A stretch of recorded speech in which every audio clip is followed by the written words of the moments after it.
চলে এসেছি দক্ষিণেশ্বর, দেখতেই পাচ্ছ দক্ষিণেশ্বর স্টেশন।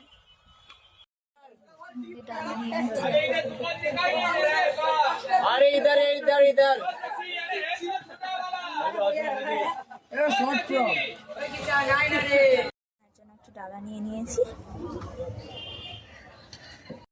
গঙ্গায় জোয়ার এসেছে,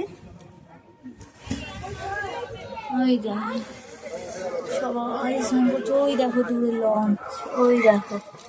তো এটা হচ্ছে দক্ষিণেশ্বরের গঙ্গা।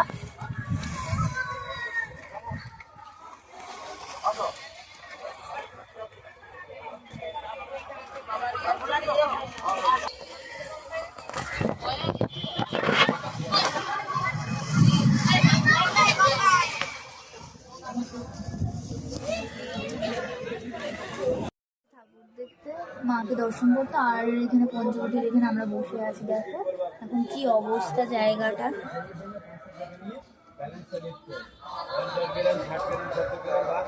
দক্ষিণেশ্বর ঘোরা কমপ্লিট, এবার আমরা যাচ্ছি তার জন্য আমি অটো করে নিয়েছি। এখানে